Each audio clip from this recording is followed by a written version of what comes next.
Good morning, everyone. My name is Andrew Frisch with the California Cigar Shop Association, and today we're going to be talking a little bit about our businesses and what's been affecting us. As you can see in the graph here, back in 1995, we enjoyed 90% of the sales of cigars in California, and since then we've actually dropped to below 40%. What that basically means is most of the cigar sales are conducted online or through mail order. And this is an issue for us. We're losing money. We're definitely want to increase our share of cigar sales that are purchased in our stores.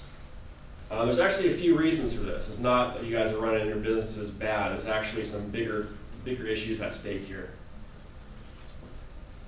All right, the first one is taxes. It's no surprise that tobacco is heavily taxed, and cigars, as you can see here, have to pay federal, state, and of course sales taxes. The issue isn't necessarily the taxes themselves, but that taxes are paid by us but not by others. And what I mean by that is if you buy a cigar online, let's say from North Carolina, which is where a lot of the online stores are located, what ends up happening is they don't have to pay the state tax. They don't have to pay the sales tax. If you do the math there, that means they can offer a cigar for about 40% less than we can in our stores.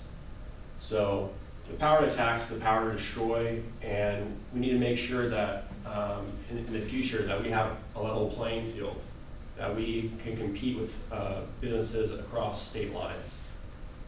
And of course, this moves jobs out of the state.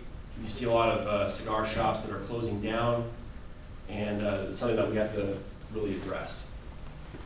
Next thing is government regulation. And we've all had people come into our cigar shops and say, hey, can I get some Cubans?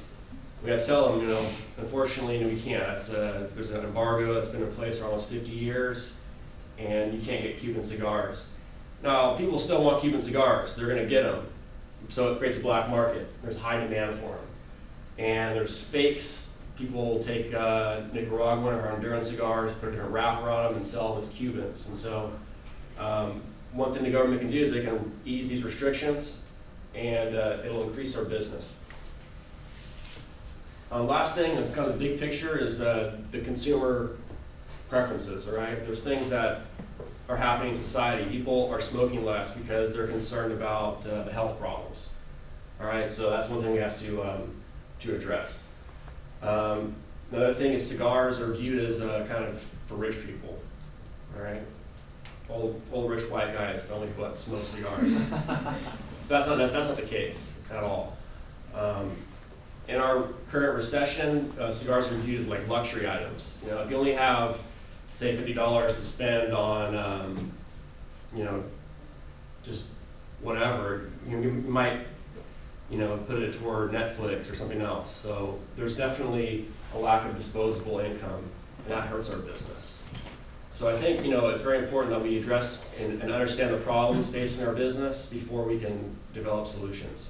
Thank you.